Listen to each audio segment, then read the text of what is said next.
can happily tell you about myself. So I'm a medical doctor. I'm based out of Marylebone in London. I'm the medical director at Harley Street TRT. I started out my career as a sort of community physician and then moved into the emergency medicine sector, working in the National Health Service, where I was trained, and I grounded my training within the NHS. I further subspecialized in clinical wellness and nutrition through the Harvard Med School training program, and have further got accreditations. I'm actually a ringside boxing doctor. I learned my trade of how to look after boxers from the medical aspects at Islington Boxing Club. So if I'm not mistaken, I think that's where the London Registrar is based. Yes, it's a very respected boxing club, very good boxing club, yeah. Definitely some very sort of tough characters, but I suppose every club has some. So I really enjoyed the time that they allowed me to sort of hone my skill set there. And I still sort of see many a boxer on the sort of yearly boxer's medical card. Alongside that, from the combat circuit, I look after a large raft of the Brazilian Jiu-Jitsu fraternity, alongside the Judo fraternity. But as they say, all are welcome, and the more the merrier. Good stuff. So, can you tell us a bit about your background, how you got into testosterone replacement therapy? Yeah, sure. I mean, I had a lot of patients who were starting to ask about this. And actually, this was pre-COVID, about sort of 6 years ago. And they were starting to talk about the impact of testosterone in a lot of people that they were following online, or actually listening to in podcasts, or watching on videos. And people were starting to ask and say, well, I think I need testosterone. And actually, I wanted to impart the knowledge to them that, yes, whilst it may be beneficial in certain circumstances, there's actually a process. And if you understand what testosterone is, you can understand the benefits and actually see where it is correct for you, or is it correct for you? And subsequently, that led me to looking very deeply at the impacts of testosterone and how it impacts athletes versus non-athletes. And then looking at the adjuncts. And testosterone is not the only point of, sort of source of control that we look at. We look at a lot of the other, what are the interesting new words of peptides, and the world of what are the adjuncts. So hailing from sort of India, we've always kind of used, Shilajit as our main stem sort of, is that our power molecule? I suppose it is for the Sherpas that climb the Great Mountain. But then again, I think there's a lot of different adjuncts available all around the world from lots of different cultures that really do work very well. And testosterone is the medicalized version that we see globally. So that's really how I wanted to know more about it, because I didn't want to be left as a physician who didn't have an answer for my patients. And that's how we really sort of set up Harley Street TRT to impact and give that knowledge, not only to patients, but we actually train other clinics and physicians on how to safely educate and administer testosterone to the patients. Very interesting. So, how does one know if they actually have low testosterone? Yeah, I mean, look, you've got to start to think that, what are the signs or the potential symptoms or sort of little pointers to people having or potentially having low testosterone. And what's really important is looking at someone's ecosystem, as I call it, like their daily lifestyle. So if someone has disturbed sleep, poor sleep, lack of concentration, they say, look, I'm 46, I don't have the same focus or the same energy that I had when I was 26. And we say, don't just blame the age here, right? I get what's happening, but that decline in the everyday aspects that they didn't have in the early 20s, mid 30s, unexpected weight gain, a lack of libido, waking up in the morning and not having the morning erections. All of these can be signs and symptoms pointing towards a potential move in testosterone, which may not be in the right range for that particular person. It may be in the right range on the set of blood tests for the national guidelines, but what's right for, say, for example, Fayz yourself versus me, with two very different people.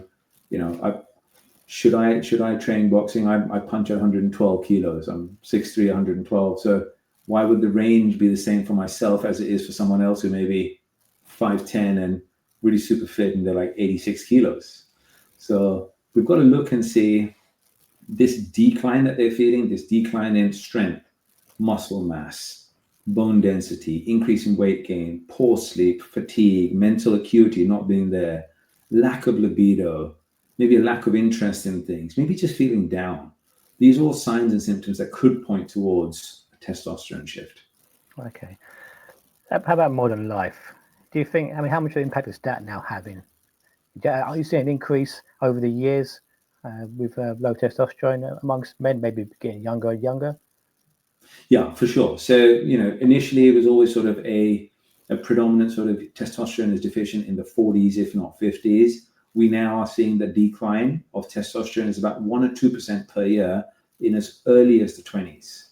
So I think also modern life where, don't get me wrong, 10 years ago, we were able to function without a mobile phone. If we removed a mobile phone from everybody right now, pretty much the whole system would come to an end. But not having that sort of sleep hygiene of getting to sleep, not being distracted by the phone just before you go to sleep, making sure you're getting into a nice deep sleep, eating well. Nobody here is saying, be regimental and, meat and 2 veg. But what we are saying is, well, why have the processed food when you can actually try and have the healthier dietary intake? Swap out the sort of soda pop for the water, stay hydrated, look after your body and it will look after you. So don't rely on the body to go and find medicine, because otherwise medicine will become the food that you have all the time. And that's not what we want. Yeah. So what age can men take TRT? And as we just mentioned, you mentioned guys in their 40s and 50s generally are considered being low testosterone, but now with that getting younger and younger, what sort of age can you take TRT? So, look, as adults, age 18 and above is what we predominantly sort of look at when men are looking to take testosterone. However, I have patients who are in their mid-20s who I often, to make it easier, because it's not nice to say to someone, hey, you have a low testosterone, because they may feel like, is that a deficiency in me? So I normally sort of say, well, look, you've just trained so hard, you've beaten the testosterone out of yourself. And actually overtraining can result in having low testosterone. So, sometimes people say, hey doc, I'm training like 4 times a week, I'm lifting heavy, I'm doing a lot of athletic training, cardio, but I'm just not feeling it, or I'm hitting a plateau. That could be a point where there's one side of the holistic world who'll say, well, your gut's not absorbing things very well, and they could be correct. But they also could be missing the fact that your testosterone is just being utilized in such vast amounts. And what is the reason behind that? So that's really what I try and look at and educate fighters on, to look for themselves as well, little signs and symptoms. That's very interesting, because you get a lot of young boxers training 6 days a week, even 7 days a week. Yeah. So could that be affecting the testosterone levels then? Hard training, hard sport. It could be. I mean, if they're not having the adequate dietary intake, all the adjuncts, making sure they're well hydrated, having the relevant protein, carbohydrate intakes, or they naturally already started off with a slightly lower testosterone level for themselves. I mean, the key is this: how does somebody know they have a low testosterone or a low testosterone for themselves? They don't. Until you get that blood test that says, doc, tell me, that's your range, but coupled with the symptoms and coupled with the number, where am I? They're not going to know. So signs and symptoms of, if I say to you signs and symptoms of fatigue and not feeling great, you wouldn't immediately think it's low testosterone. It could be lots of different things. But until you get the blood test, you don't know if that's also one of the major contributing factors. And that'll change people's lives, it'll change people's lifestyle. It doesn't mean that if you have a low testosterone, you just have to have testosterone, but it may be an indicator that actually that's something along your life journey that may become part of it. So it's important to know. Really important. I mean, are there other hormone treatments out there which are options, and what makes TRT a better option? Great question. So, I always say testosterone is a hormone. And a lot of the time patients come to me and they say, hey, I've got a family member on HRT, and I say, do you think of men or women? And they're like, women. I'm like, and if you've got a family member that's on testosterone, they're like, men. I'm like, well, guys, testosterone is a hormone. There are other hormones that are utilized widely, but they are utilized subject to medical conditions. Testosterone is the most widely used hormone for male performance and other issues. Obviously, there are medical needs for it, and we don't advocate the sort of, I suppose, what the holistic elements are, the anti-aging and just getting stronger for the sake of getting stronger. It's actually, there's got to be a specific need. But what we like to do is couple the symptoms with the need with the actual results. So let's use a bit of data and a bit of your lifestyle data, which is your symptoms, to direct you and educate you on what's good for you. Okay, so the other common hormone I often hear is growth hormone. So what are your opinions on growth hormone versus TRT? So I think both have a place for where they need to be. Should I suppose I get a lot of patients who do come in and say, Dr. Amit, I think a bit of growth hormone is needed. I'm like, I never say no, I never say yes. I say, so why do you think that? Like, what's brought that into your world? Because when I was growing up, I didn't hear words like growth hormone. So what's brought it into that? Well, I saw, somebody on, I don't know, Instagram, and they were talking about the kind of training and they're microdosing on growth hormone. My answer is, hey, buddy, we got to first find out what your reason is for feeling like you need to be looking at growth hormone, because you can't just be driven by it's a cool video, therefore I want to look like that person. If there's a need for it, great. I'll help you to understand and I'll support you, because I don't want you to go and do something untoward that could affect your body. But if you said to me, is growth hormone something that I would be advocating? I won't say I'm against it, but what I will say is it's not something that should be looked at as a first-line treatment, because by proxy, it grows things. And if you don't know what your body's doing on the inside, there's something really not great happening, you don't want to be growing those nasty things on the inside for no reason as well. So that's why it's important to be under the sort of care and guidance of somebody who knows what actually the pros and cons are of actually these medications. Okay. So, a young boxer out there, he's got low testosterone and he's thinking of improvements, how it helps. What impact does TRT have on potential impacts on his energy, training, strength and recovery as a boxer or a combat sports athlete? Well, I think obviously, so there's a lot of the positives. It's a wellness molecule, it's a recovery molecule. It will help them recover faster. It will increase the bone density. It will increase the muscle size and strength. It will actually support the acuity, the focus, the concentration.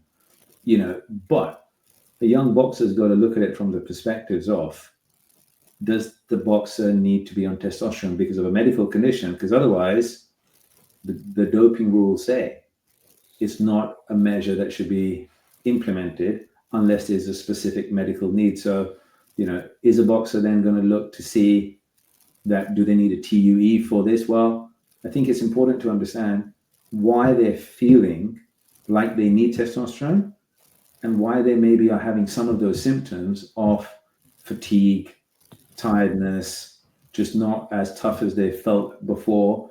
And that could just very much come down to lifestyle. It could come down to lifestyle, or it could come down to medical conditions. So we don't advocate TRT to be, let's go straight to TRT. But what we say is, hey, it's good you're thinking about it, but I'm glad you've asked me the question rather than just gone and done. Now let's help you to understand why you think this is right for you and what potentially is causing the symptoms that you're experiencing. So, I mean, TRT, would that be flagged then on an anti-doping test for a boxer? Absolutely. Okay. So how's it different from using steroids or performance-enhancing drugs for a boxer? How different? Is it a dosage thing or because? Yeah, it's volumes. It's volume phase. So TRT is a control, or testosterone replacement therapy is a controlled element of testosterone for a specific purpose. PEDs are just very heavy amounts, and those are generally used for certain medical conditions. When applied to the patient who doesn't have those medical conditions, they're going to have all the effects of increasing muscle size, classically thought of in the sort of, weightlifting or bodybuilding sort of arenas. But both would be flagged up on the sort of, test circuit and the doping rules. I wouldn't say one is better, one is worse. What I'd say is testosterone is a controlled volume. PEDs are huge amounts of this hormone that are applied in different forms that can cause issues. And I think it's important to understand, if we're going to have an issue, you're probably more likely to have liver and kidney issues with performance enhancing drugs than actual sort of testosterone. But again, it should be under the sort of direction of somebody who knows how it impacts you and what's good for you and what's not good for you. So as a boxer, if you've got, well, anyone, I suppose, if you've got low testosterone and you take TRT, does it not just bring you into a normal range? So then if you have a test, it should fall within a normal range? Yeah, so very interesting. So let's just think of a range. Let's just say from the number, say 1 to 20. And if a boxer says, hey, Dr. Amit, I want to do my blood test, and they do the testosterone result, and it's say number 3, they're like, hey, I'm at the lower end, I want to be right up at 20. I'm like, yeah, absolutely. But if you've got a low testosterone and we can elicit a cause for it, and God forbid it's a really serious cause of autoimmune conditions or liver conditions or kidney and all these kind of things, and we say, look, really from a sort of sports perspective, if you use TRT, well, the doping rules are not going to be in your best interest here. However, I have patients who post a career have said, look, Dr. Amit, I don't feel as great as I used to before. And we've done the blood test and their range is kind of 3 out of the 20. And we've supported them in TRT. And yes, you're correct. It's just improved the number within the range. Because although they're within the range of 1 to 20, they're not feeling great at that number. So that number is not right for them at that time. But the classic guidelines would say, well, actually, you're within the range, so we're not giving you TRT. I don't want someone to go from that number 3, get down to 0.9 and say, why did you let me get there? Because now I really feel awful. I don't want them to get there. I'm happy they're proactive. I don't want them to be reactive. I want them to be proactive. Let's go out there. Let's figure out the solution. Let's do this together. Okay. So in the context of boxing, what physiological advantages might an athlete gain from TRT? I think the focus, the improved sleep, so the recovery, the strength gain, the muscle size, muscle strength gain, the density of muscle, the density in bones sort of strength, all of that. If a boxer is on TRT, they're going to have a considerable advantage over someone who at that same level may not be on TRT. Again, as they say, it all comes down to skill, and sometimes, one right connect in the right position can do all sorts of things. But if you said to me, would somebody on TRT be gaining? Yeah, for sure they would. And as you will know, the better they recover, the better they train. The better they train, the better the skill, the more hours they can put in. And it comes down to the same as medicine. The more hours in hospital you put in seeing patients, the quicker you get to learn. That experience comes from there. So, TRT will definitely improve the recovery. It's a wellness molecule at the end of the day. And if it's used in the right doses correctly, that's what it is. If it's used incorrectly and you end up towards PED territory, well, that's where things start to become a problem. Yeah. Okay. So TRT would make a significant enough impact on the outcome of a fight. Yeah. Okay. Well, there's no way to sort of cut it and say, well, no, it depends just on skill. Skill is certainly there.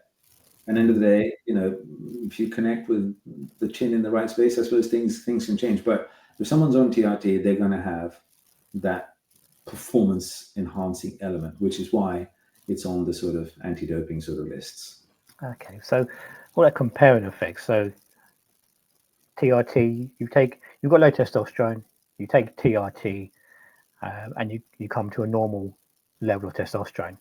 And now you're fighting someone who is unassisted with a similar level of testosterone, because you've gone from low to a little bit higher taking TRT, and your level is now comparable to an unassisted athlete. How do you compare the effects there? So again, remember the person who had low TRT and that started on TRT, if they didn't have an actual medical reason, which A is very lucky that they don't have something untoward like that. But let's just say that's the classic scenario. Someone had a low testosterone, they saw a physician, they didn't have any clear cut, they hadn't had removal of testicles, they didn't have any cancer, they didn't have any liver issues, and they started on TRT and their level of testosterone improved within their bloodstream.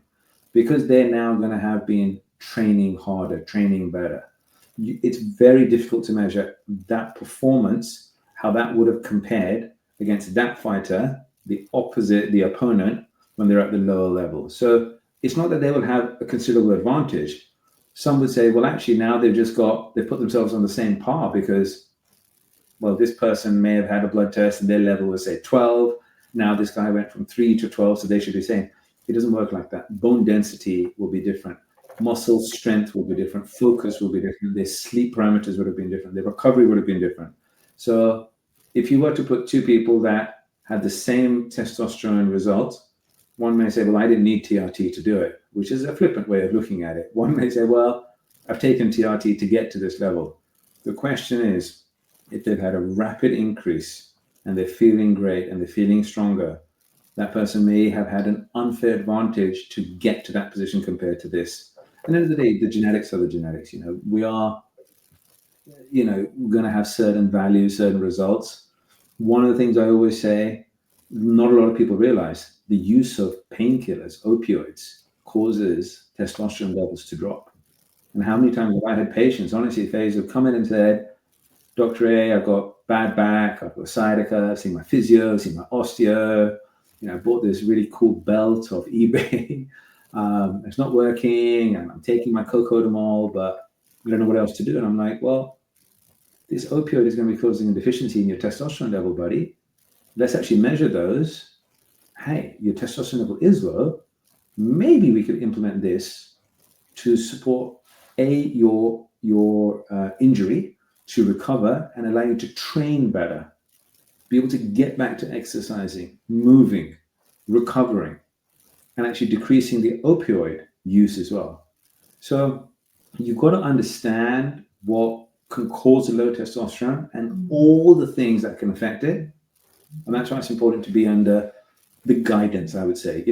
A boxer needs to learn from a really good coach, an environment, good people around them, good nutrition. Well, if you're going to take testosterone, you need to have that environment around you as well. So when you say the opioids affecting testosterone, is that your standard over-the-counter drugs, codamol, paracetamol, ibuprofen? No, more the opioids. So, the codeine-based, the stronger painkillers, which can be there for whether someone's sort of recovering from an injury to the shoulder, the back, terrible headaches. These medications are available over the counter. So, and they are also prescribed in larger quantities. But it's important to know, what can cause these kind of issues. And that's why I think education is very valuable. Is there a certain amount of time before that occurs, or is this looking at long-term use as opposed to short-term use doesn't have much impact? It's more the chronic use. So I would say, anything beyond the sort of 2 weeks of, regular usage, it can cause an impact. Okay. Many a time I've had patients come in and say, hey, Dr. Amit, I've done some blood tests and I've traveled to London now. I just want to show you my blood tests. And they've got sub-therapeutic sort of levels of sort of testosterone, and they're really low levels, but they just had an illness in the last couple of weeks, and they're taking antibiotics, taking some painkillers. I'm like, let's give this 2 more weeks. Let's just fully recover. Let's eat well. Let's kind of just walk the 10, 12,000 steps a day, have loads of water, eat healthy. We'll repeat the blood test and see how you feel. Sometimes that's enough of a change. But if it's not, then we go, okay, fine. What can we do to support you? And I want to safely support them. I want to be that opinion that they can come and talk to, because I don't just want illicit use, because there's so many different things out there that can, be caused by this. But it is what it is. Interesting. So you mentioned the Therapeutic Use Exemption, the TUE. So if someone's using TRT under a TUE, does that create well, I'm assuming that does create a competitive edge, an advantage for the fighter taking it, but he's using a TUE, so he's been given that exemption knowingly. So how does that, biologically speaking, create that advantage, that competitive edge? Well, I mean, look, obviously the TUE, it's strictly governed. It's obviously, very much for a specific medical exemption. So if someone has or does fit some of the criteria where they have certain medical conditions, that is going to result in a low testosterone, and that testosterone is there not only to support them from an exercise or performance perspective, but is to ensure that the quality of their life in other remits is also supported. It's very difficult to sort of say, well, because you've been granted TUE and you're on TRT, you're going to be, having the advantage, because they've actually got a real serious need for this particular medication. The question really is, are they safely managing this at the correct doses, or are they abusing it? And that's where the discussion becomes, because if they're overusing or abusing it, that's where the advantage can become more in their corner rather than someone else's. But if unfortunately they've got a condition, whether it's, Klinefelter's, Kalman's, all these conditions that are out there, then they need testosterone from a medical aspect. The same as somebody who's asthmatic would need asthma pumps so that their condition doesn't get worse. So you mentioned the abuse in the dosages. We commonly associate that with the bodybuilding scene, so to speak.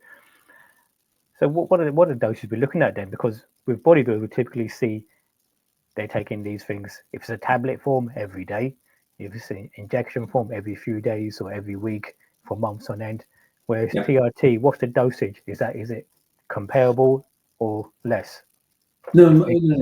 Testosterone replacement therapy is less. And also remember, the forms that can be used are not dissimilar to the PEDs. So testosterone, especially in the UK, is available in gel form, which can be applied to the body, rubbed in like a gel.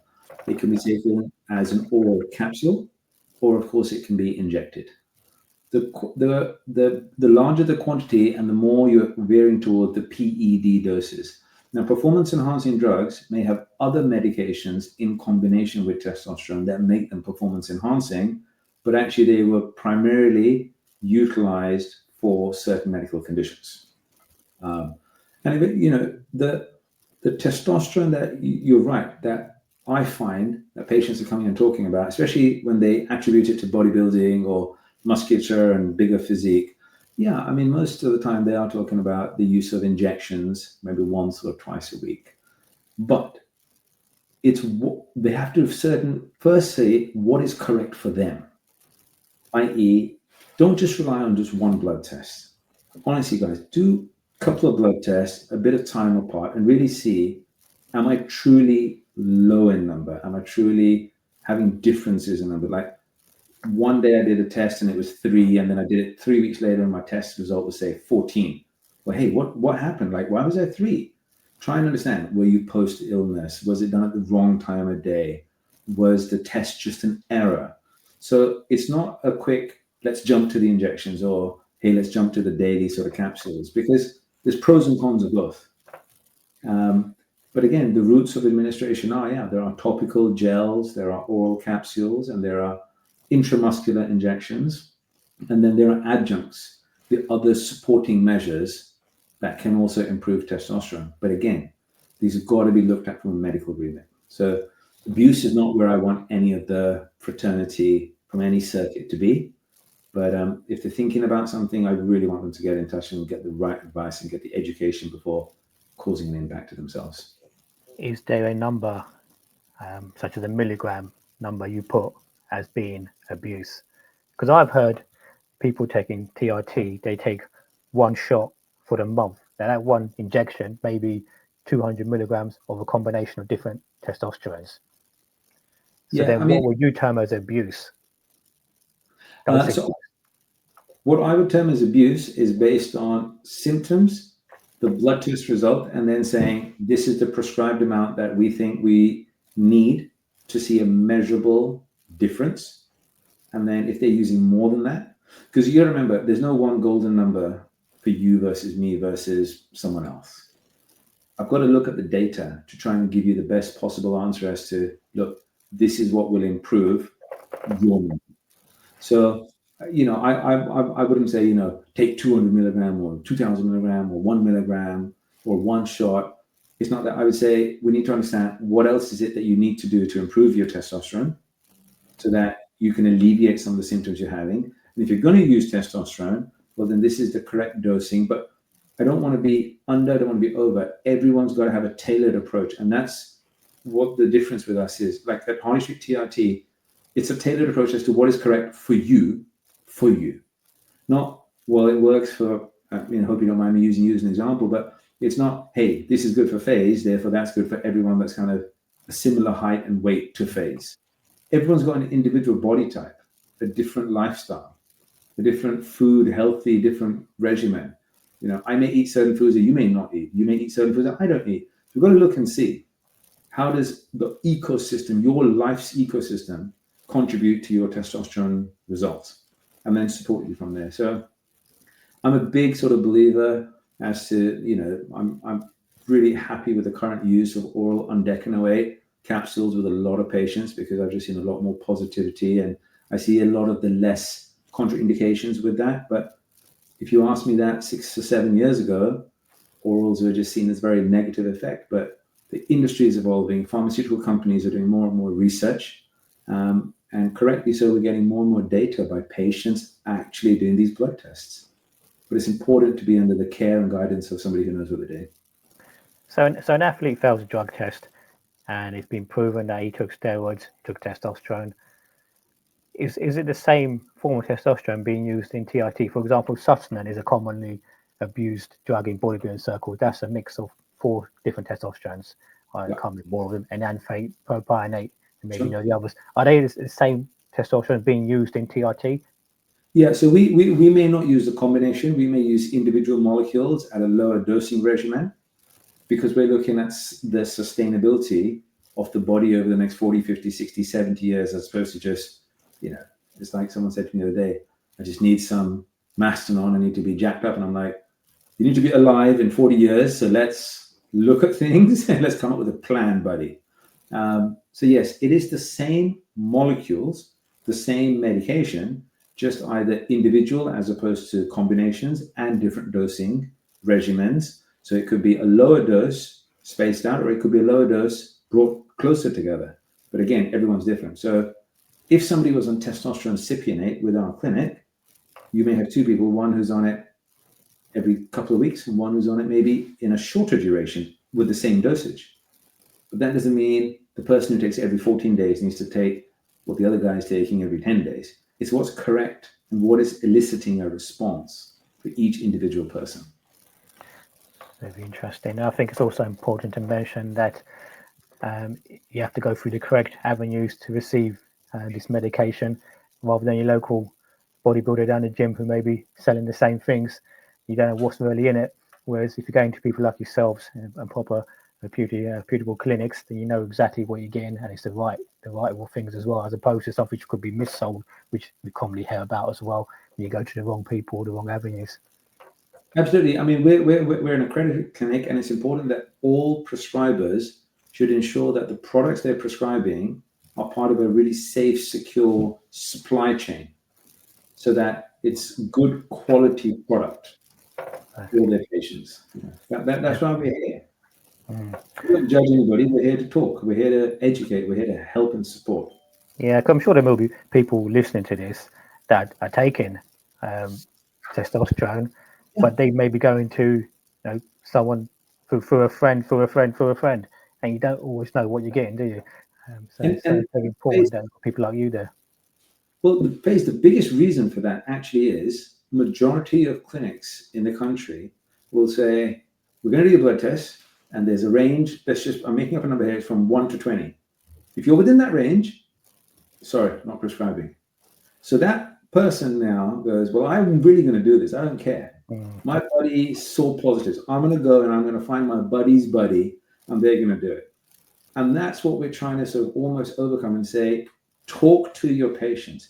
We understand there are risks with taking hormones, but talk to your patients. Don't put them in that position where tough love equals them saying, I'm going to go find somebody, as you said, down the gym or wherever it is, and acquiring product that may not be through the correct supply chain, because medications have certain temperatures they need to be stored at. They have expiry dates, certain ways they have to be administered. So a little bit of education goes a long way. Definitely. So about the short-term, long-term health risks associated with TRT and otherwise healthy individuals.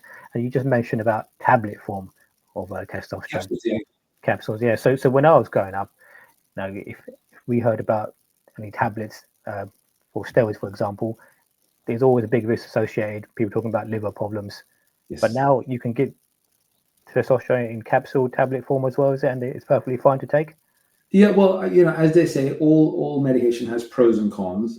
There is an oral capsule form which essentially breaks down more within the lymphatic system, so has less of an effect on the liver, the hepatic issues. The commonly side effect, the common problems that someone may see is sort of, breast enlargement, acne. One of the big risks I point out, and when I say it, people go, "Oh my God, I'm really scared about that." And I'm like, look, everything has a pro and con. We've just got to see what else you may need to take to kind of minimize the risk factor. It's almost like wearing a head guard in a way, when you're training and you're not skilled and you don't know and you're learning the trade and maybe you're trying to get sort of into it. You're just your coach is saying, "I'm not giving you a head guard because you need one. I'm giving you a head guard because it's important for you to have one at this stage." But, often the big risk I see with the use of testosterone is obviously the risk of clots. And that is there. But it's important that you tell the patients that, look, this is a risk. And these are the things that we're going to do to negate or decrease that risk with the use of testosterone. And yes, there's a bit about acne and breast enlargement, and there could be testicular shrinkage, but there are adjuncts that we're going to give you and support you with to minimize these, what we call cons, the negative, the side effects of the use of these kind of medications. Okay. In fact, actually, when I was growing up, there was a very negative testosterone could cause cardiovascular issues and heart-related issues. There's actually now studies that suggest the opposite. So, what was thought of 25 years ago is now changed. So we're all going to learn even more, and 25 years from now, we'll see even more changes. Interesting, those, isn't it? So about observable signs such as changes in behaviour or physique that might hint at boxers on TRT. I imagine a lot of people here just seen the recent fight of the weekend with one of the boxers, Ryan Garcia, failed a drugs test. Now they're saying he's off the drugs, and they'll be looking out for any sort of differences. So what are changes physique-wise and behaviour-wise that might hint at boxers on TRT? I mean, I think to the trained coaching eyes like yourself and others that are professionals, somebody who, rapidly starts to improve their skill level, packs on a fair amount of muscle, starts to physically look a lot thicker, bigger, stronger than they actually could and should have been able to do in maybe a short time span, is a telltale sign. I think, certain overuse or incorrect molecule use can lead to aggression, can lead to mood-related issues, dermatological skin-related issues, acne breakouts. A real telltale sign is, if you see someone who's quite red. I'm not saying everyone that's red is on testosterone, but if you look at someone and say, "Hey, you haven't been on the sunny shores in some beautiful climate, and hey, buddy, you're looking a bit bigger, fitter, stronger, and your training is a lot more impactful than it was 3-4 weeks ago, and you're looking a bit red." Well, it could be a bit of a telltale sign, really. But, I've seen a few of those over the years in the gym, so yeah, exactly. I know where you're coming from there. Yeah, definitely agree. So there are these kind of pointers, but again, it's about openly being able to discuss it and say, look, if you're using this, hey, hope you're not acquiring this through some really odd means. And if you are, talk to us. I'm not going to judge you. Just want to support you. Yeah.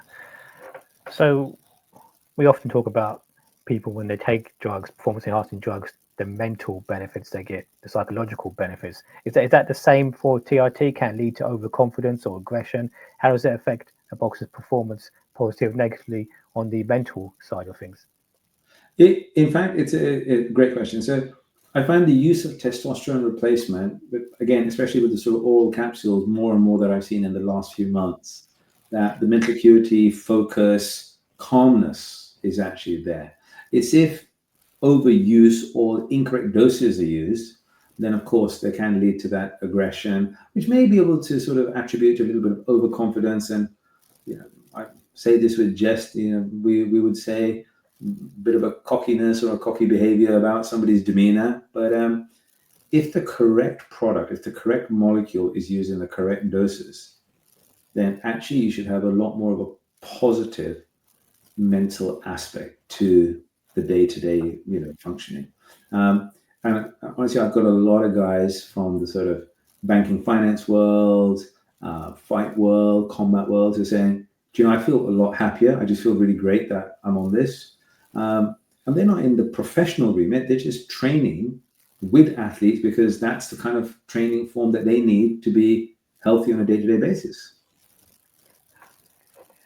I'm interested whether you've ever tried any placebo effect at all, these sort of things for the mental side of things. Like if you need to wean someone off TRT, is there placebo effect at all?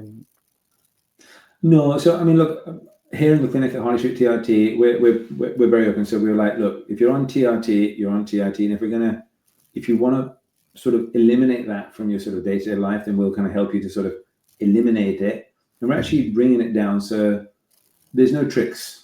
As they say, if you want to become a better boxer, you've got to train, you've got to get in the ring and sort of put the gloves on. So that's essentially what we do from a medical aspect. It's when we need to use it, we'll use it. And when we don't need to use it, we'll safely decline the use of it and then maybe bring in more adjuncts so that you can use the adjuncts that are out there to benefit yourselves as well. So by the same token, if someone is coming off TRT, does that result in performance decline or health issues? Well, they should have only been on TRT for the right reasons in the first case. So they should not be, a medicalized patient who needs testosterone replacement therapy is most likely to be on it for a very, very long time. So it's very unlikely they're going to be coming off the testosterone. But if you had, a lifestyle user who then says, look, I'm now going to come off it, you've got to sort of, for us, we have a protocol that is, look, we bring it down slowly whilst we implement other adjuncts into their lifestyle so that they don't see that there was something so drastically different that, well, I need my TRT. So we say to them, that was part of your journey then. This is now the replacement elements that you're going to be utilizing going forward because you didn't want to use TRT, whether that's just an emotional decision that they made and so I don't want to use TRT anymore. Maybe it's a financial decision. Maybe it's, hey, I don't want to take medication. I want to be a bit more holistic, natural. So we'll support them. But yeah, if someone was to be taking testosterone for a period of time and then they suddenly came off it, all the gains and benefits there would be a sort of sudden decline and they would be like, whoa, I'm just left without a bit of a sort of source of energy that I knew I had. So that's why it's got to be safely done as well. So is there any way around that sort of, you mentioned when you come off testosterone and you're going to lose some of those effects? Commonly, when you have in the bodybuilding arena, they have this thing called post-cycle PCT. So is that same method applied to coming off TRT? Yeah, there's the medical way of looking at it is, so we're never sort of, cycling them up or cycling them on or cycling them off. We're kind of saying, this is your journey. Now we're going to sort of reduce it. This is how we're going to reduce it systematically. So it's not a cycle down on, let's just decrease the volume. We may be bringing in other bits and pieces as adjuncts to support, because there's two things that people need to realize is there's the endogenous testosterone, what's inside us that we produce, and then there's the exogenous, the external that we're putting in. And when we're putting in less external, we've got to make sure our internal endogenous is starting to function and hasn't just got used to not functioning. So that's why we're big believers at Harley Street TRT of keeping the endogenous function going, and if needed, supporting from the exogenous perspective. So we're not just reliant on one. But if we need to, then if we're going to be reliant, it's probably best to be reliant on the endogenous, but it takes time. It takes time to get there. So, nothing can go overnight. Yeah, so I think what I'm trying to get at is that I think probably, and you may agree, you may not agree, probably more popular among the younger generation, maybe older generation, the common person, they're probably going to be taking steroids as opposed to going to someone to help with TRT. So with these things such as placebo or cycling off or coming down, we try to show that TRT is a better option than taking the steroids. So I think that's important to note, that there is a better option than just going to someone down the gym through a friend of a friend and getting steroids, and then risking when you come off having those negative effects because you've been putting so much testosterone in your body that your own production is shut down and the negative side effects happen. So I think, they need to see that there are other options available. People who don't know about TRT as much as so it's good. It's interesting, and they should know about the options they have outside of just going to someone, to take the wrong drugs when there's a safer option out there to avoid all these negative effects. So, about from a recovery standpoint, how does TRT compare to other legal recovery modalities such as nutrition, sleep optimization? Some people talk about cryotherapy. How does TRT compare to those? Well, I mean, look, cryotherapy, cool therapy, cold plunging, sleep, nutrition, these are all absolutely very positive elements to utilize in one's training or wellness sort of regimen. With the TRT, the recovery is, and it's, in my experience, having seen it with not tens of patients, seen it with hundreds, if not thousands of patients, the recovery is there, it's faster. So therefore, they're able to get back to another training session a bit quicker. So if you were to run a comparison of nutrition, sleep, and cryotherapy versus just TRT, the one thing that I'd like to sort of pinch from here is sleep. And testosterone is going to support better sleep performance, deeper sleep. And therefore, you find that if it was the three of them versus the one of these, the TRT element is, correctly, wrong, and this is very political, what I'm about to say, but the TRT element is going to give you a better recovery. But that's the truth of the matter.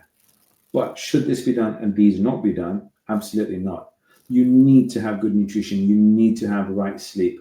And there needs to be the wellness elements, whether it's yoga, breathing, cold plunging, cryotherapy, red light saunas, whatever needs to be done. That wellness journey is very important. And you'll know this from, the boxing circuit. At the end of the day, you can't just keep training. You need to train the mind as well as the body. So recovery is just important. But with TRT, with testosterone, the recovery is very good. So is there a risk of becoming addicted to performance benefits of TRT, both physically and psychologically? We often hear some of the horror stories about people taking the other stuff and how they don't come off for years and years.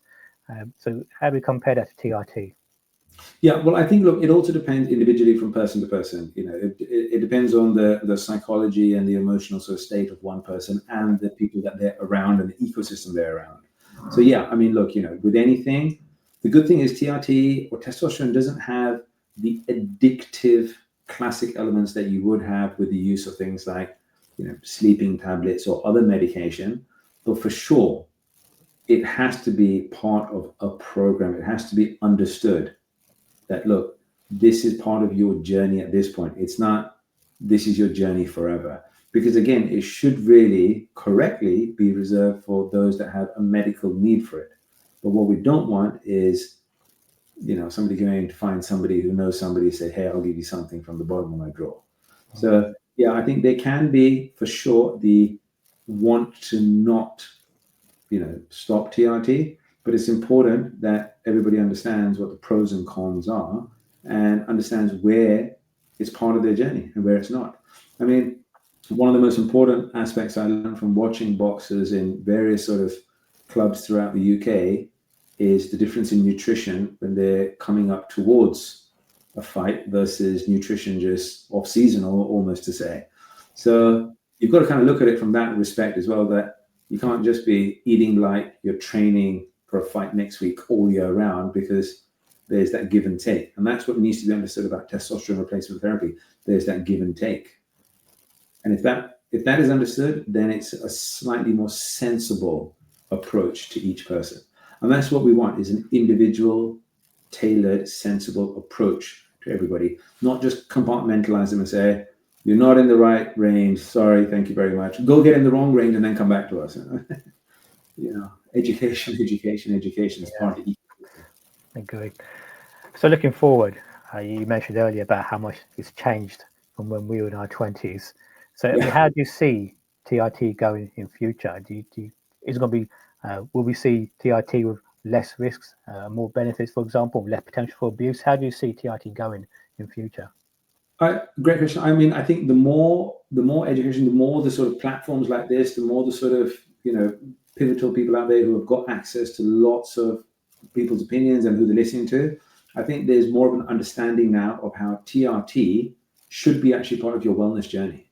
And wellness includes training hard, on season, off season, for various things. So it's growing. It's going to continue to grow. I think what I'm hearing more and more now, especially from the younger populace and also the sort of 40s and 50s, is, hey, Dr. Amit, do you think I should be microdosing on TRT? And that's a whole new world. So it's going to grow. People should know the positives and the negatives. They shouldn't just rely on simple resources that may be out of date. Talk to somebody who's currently involved with it, currently prescribing it. But yeah, it's going to grow. It's definitely going to grow. And people are going to find that they're using it more and more from a wellness perspective. Myself and my colleagues, we're actually seeing it as a wellness molecule. Therefore, it's going to be more and more part of people's journeys as they go forward. So about success stories, client success stories. I mean, I'm interested as well how you've seen people transform their lives through TRT. So do you have any specific examples that sort of stick out in your mind you would like to share? Absolutely. There's many occasions I could sort of talk about, and I could be here for days telling you about the positives. He's a great patient. I mean, he boxed for a long part of his life, Latin American, as they are. And then post his boxing career said, look, I just want, from a career lifestyle, from a, just lifestyle perspective, I'm moving into more the mat sports. So moved into the grappling side of the world and said, I'm just not feeling it as much as I used to. And I said, look, get your blood results and have a look at it. And he said, well, I'm using some lion's mane and looking at this mushroom. I'm drinking coconut water and I'm drinking my electrolytes. And I said, I get it. And he said, look, I'm having 150 grams of protein a day. I said, buddy, you can have 200 grams. But until you get some bloods, let's look at this. Did the bloods. Interestingly, found out he had certain allergies to certain foods, never seen before. He'd never tested. But the testosterone level was also within the normal range, but low. And I said to him, buddy, I've got to ask you a simple question. How's things at home? He said, no, things are good. I said, how's things at home with the partner? He said, yeah, I'm just, haven't got the libido, haven't kind of even got the strength now on the mats. I don't know, maybe I just kind of injured my brain. And I'm like, no, you haven't injured your brain. We did the bloods. We actually did help him by giving him some testosterone replacement therapy. And it wasn't a quick fix. It took nearly 4 months. But 4 months later, he's in a much better state of mind. He's happier at home. He's feeling better at home as well. He's feeling better about going home. His training's a lot better. He's a bit of a demon on the mats now. So, everything's moved in the right direction. But we've maintained, look at his blood results, and we measured them on a 4 weekly basis. And they're nice and static, and he feels good at that. And that's the main thing. He's feeling better about being himself at the age of mid-40s rather than hating himself and thinking, mid-40s, great 20s and 30s, but man, I'm just not feeling it now. Why not? Great. So how would someone get started? Talk us through what happens if you start to go through or try a blood test for low TRT. I suspect something's wrong. How do we get started with yourselves? I mean, look, with us, they come into the clinic or we do an online consultation at harleystreettrt.co.uk. We like to know the history. We like to see if they're in clinic, if we can do an examination or at least get the last physical examination they've had, maybe from the GP, and talk to them about the importance of blood tests and talk to them about the importance of, testosterone replacement therapy. So for us, it's about getting to know the person. And that could be doing an online consultation from somebody who's 150 miles away on a telephone or on a video call like this, or it could be having the luck of having them come into the clinic and you can really then get to know the person, examine them, and talk to them about the pros and cons of all the different aspects that we can offer you at Harley Street TRT. So it's blood tests, health screenings, all that's included, is it? Yeah, for us, we really like to look at the history, the examination, the blood test. We have a body composition machine, so we kind of get the shoes off, stand on there, and it's always interesting when you say, "Hey, you're 80 kilos, but 71 is kind of muscle," and they're like, "I got 9 kilos of fat," and you're like, "No, it's 9 kilos of different stuff. It will break down how much is fat, how much is water." It's about giving them the information about what their body is. So it's kind of like when you buy a car, you want to know the revs and the power and the size of the engine. We want to take a look under your hood and give you that data and say, this is who you are. And this is what your engine could do if we do X or Y or Z. So how's your approach at Harley Street TRT? How's it different from what I may see online when I'm scrolling through Instagram or TikTok? I see advertisements. How's it different to the other online TRT clinics we may see? Absolutely. So we try and tailor every single treatment and consultation to the person themselves. It's not just a one size, one standard formula fits all. Everybody has a different lifestyle. We want to get to know what is best for you and your lifestyle. So it's a bespoke, tailored approach, but we like to be cohesive and say, look, what other things do you think we can help you with? So it's not just a one-stop shop. We want to see if there's other aspects. So nutrition. End of the day, we're clinically trained in wellness and nutrition. So we want to give you the advice, give you the support. And we don't just compartmentalize you in a box and say, range of 1 to 20, you're 3, sorry, can't help you. Come back when you're 0.9. We don't want you to get to 0.9. And if you're at 0.9, we want to get you to 3, because 3 is better than that one as well. So it's a bespoke, individualized approach to every single person, which makes it more difficult, more time consuming.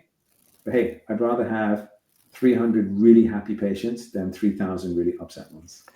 I think that's key what you said about not letting someone slip to a lower level before you do something, because I think that I've seen it as well. I think people will go, they're in that range, but then they won't get subscribed to anything because they're not low enough. So then that's when they start looking for alternative methods, which take them down the wrong avenue. So it's very important what you said there about not letting them slip to that lower level. You can help immediately, as opposed to waiting for them to get worse, as some do. So one of the things which I think stands out about yourself is that you've got a background in boxing as well. As you said, you've got you're one of the inside doctors for the ABA, with a very good boxing club as well. So someone listening to this podcast, why would you say to them, come and see us as opposed to another TRT clinic? Because look, I respect all my colleagues and I respect all the clinics out there, but I don't just see somebody as just another number. I see somebody as them, and I want to know more about them, and I want them to ask me lots of questions and feel empowered and have that knowledge. So for us, come to us because we see what it's like on the inside, and having the luck of having been trained as a ringside boxing doctor, looking after a huge amount of boxers, looking after a huge amount of jiu-jitsu fighters, looking after a huge amount of judo fighters. We understand what it's like on the other side, and we understand what they're thinking, what they're hearing, how they're hearing it. We've seen it, been there, and we can support. But we're also not going to push. And to be honest with you, we're not concerned about who's wearing a t-shirt and who's wearing a suit. What we're concerned about is what's best for you. And that's who we are. I can remember a number of years back in my early 20s, I was traveling, I was abroad, and I used to weight train as well. So I went into a shop, a pharmacist, and they were selling protein powder. And I asked him the price. I said, how much does it cost for this protein powder? And he said, yeah, it's $2,500. So I looked at him. He said, yeah, but why would you pay $2,500 for that? You can just buy some diable tablets for a fraction of the cost, 8 rupees per tablet. So how would you then explain to someone that the cost of what you do justifies the price because of the amount of effort, focus you're putting on the client, what they're going to find out through your blood tests? So what is it that you offer that other providers may not do to the same level as yourselves? Yeah, for us, look, I'm concerned about the long game aspect for each patient. I'm not concerned about, hey, as this person would have sort of said, forget the creatine, take the Dynabol, and that's about it. I'm concerned about what's going to be good for you for the next 40, 50, 60 years, because as a medic, that also affects the rest of my health ecosystem. So it affects how you see your local GP, your local pharmacist, how you interact within our medical ecosystem. And there's less pressure on that, because if we're giving you the education to live a healthier lifestyle, by virtue, you should have a healthier body, a healthier sort of parameters around that, from blood pressure, cholesterol, sugar, sleep parameters, arthritic issues. So if we can support on that, we'll decrease the burden not only on the actual wider health ecosystem, but you'll become very much more knowledgeable and less reliant on sort of having to listen to people saying, forget the creatine, take the Dynabol. Great. Okay, so been great speaking to you. Thank you. Really enjoyed that, because I think it's a very important topic now, for a lot of people, not just I'm in the boxing industry, but not just for boxers, but men in general as well. I think it's great. So if I want to get in touch with you as a viewer watching, if he wants to get in touch with you directly, how do we do that? Is it just through the Harley Street TRT, or is there social media for yourself anywhere? How can we contact you? We certainly, we have the website, the web domain of harleystreettrt.co.uk. We have our Instagram handles also. We've become modern, as they say these days. And we've got Instagram and Facebook, which is essentially the same Harley Street TRT handles. Or they can call us. We have a landline. They can call us. And if you go into the website, you just click on the call us button, and you can WhatsApp us, you can call us, you can email us, you can text us. But we're here to support, and we're very thankful for someone like yourself taking the time to not only sort of give us a platform to get the message across, but also taking time to educate the wider industry. So, honestly, thank you very much for doing this. And pleasure's been all mine. As I said, I think what you're doing is great, because we're seeing more and more of these issues in modern generation. So we need to know, they need to know that there is help out there for them. So yes, it's a great thing you're doing, great service you're doing. And I definitely look forward to catching up with you more in future. I'm sure with your expertise, your background, we can definitely get you on in future as well. I have to talk about other stuff within the field, the whole field you're in. I think it makes some interesting viewing. Most certainly. Thank you so much. Yeah. Thank you so much, Dr. Amit. Look forward to seeing you again soon.